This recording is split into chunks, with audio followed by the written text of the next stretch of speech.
Welcome to Missing Persons Archives, a channel dedicated to sharing real stories of those who vanished without a trace. Here, we explore the facts, the timelines, the investigations, and the unanswered questions behind each disappearance.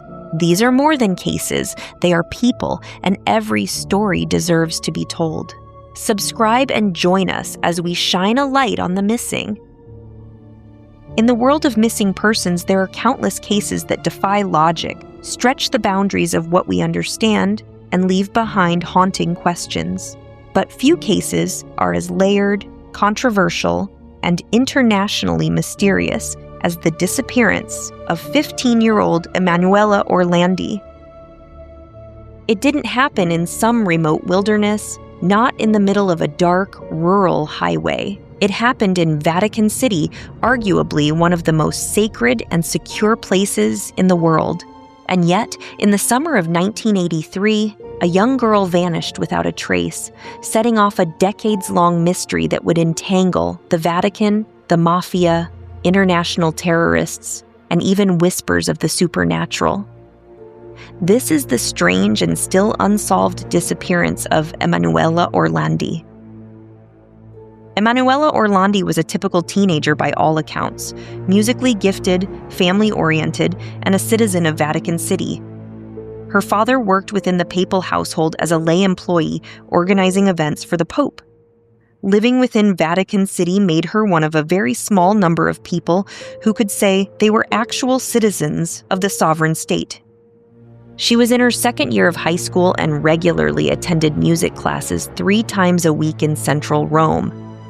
On June 22, 1983, Emanuela left home for one of those lessons. Before class, she phoned her sister to say she was running late.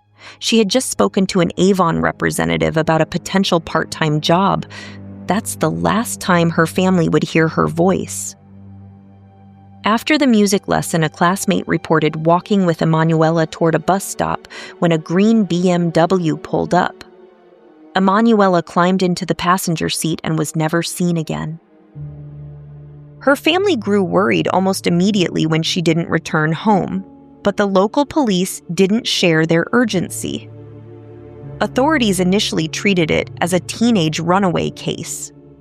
Despite Emanuela never showing a history of such behavior, police suggested she was likely with friends and would return shortly, but she didn't.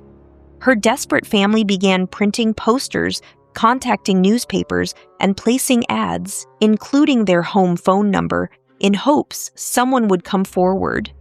What followed was a series of increasingly strange, cryptic, and disturbing phone calls from anonymous individuals who claimed to have seen or even spoken to Emanuela.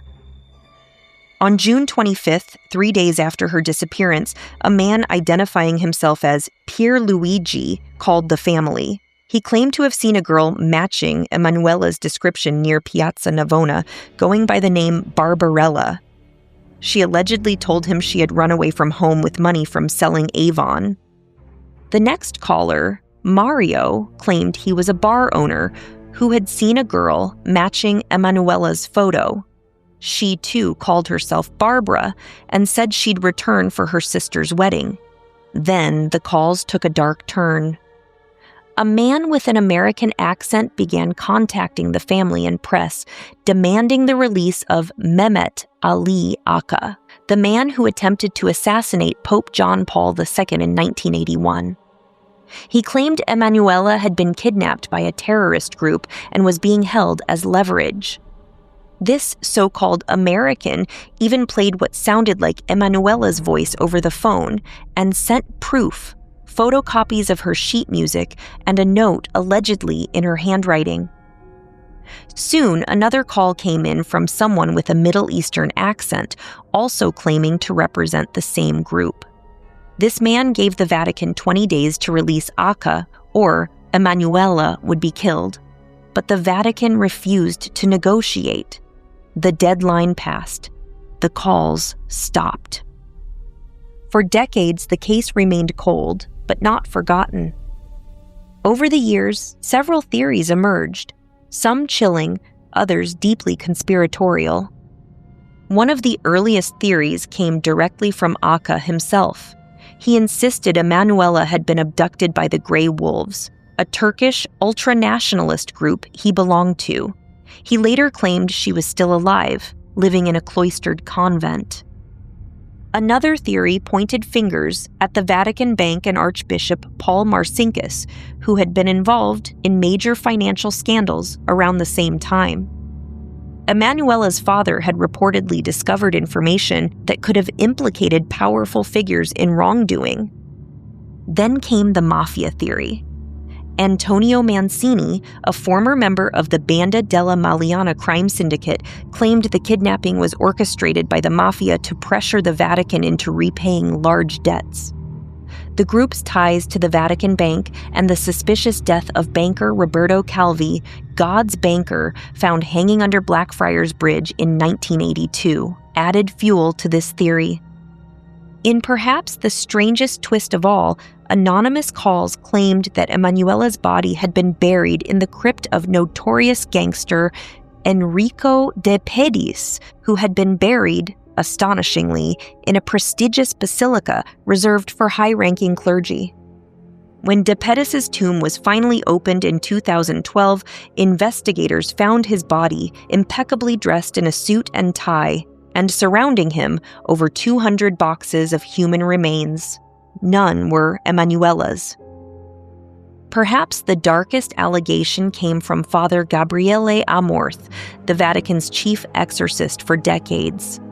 In 2012, he publicly claimed that Emanuela had been kidnapped and used in sex parties involving high-ranking Vatican officials and foreign diplomats. When they were done, he claimed, she was murdered. The Vatican never responded to his claims. That silence only deepened suspicions. Many believe, even if the Vatican wasn't directly responsible, it did everything it could to slow the investigation, stall progress, and protect its reputation. Over the years, alleged sightings of Emanuela have been reported across the globe, from Germany to the Middle East. All remain unverified. In 2018, the Vatican agreed to open 2 19th-century tombs after a new tip claimed Emanuela was buried there. Both tombs were empty. Despite all the speculation, interviews, theories, and official investigations, no one has ever been charged. No body has ever been found, and no one has ever offered definitive proof of what happened to Emanuela Orlandi. To this day, the case remains one of Europe's most enduring and haunting cold cases. So what really happened to Emanuela Orlandi? Was it a tragic case of a runaway gone wrong? A political pawn in a high-stakes power game? A victim of something much darker, hidden deep within the Vatican walls? We may never know, but what we do know is that her family still seeks answers. Her story still matters, and the truth, whatever it may be, deserves to come to light. If you have thoughts on this case or believe you've uncovered something that could add to the investigation, we invite you to share in the comments below. And if you have a missing persons case you'd like to see featured here, let us know. Thank you for watching Missing Persons Archives. Don't forget to like, subscribe, and turn on notifications so you never miss an episode. Until next time, stay curious, stay safe, and keep searching.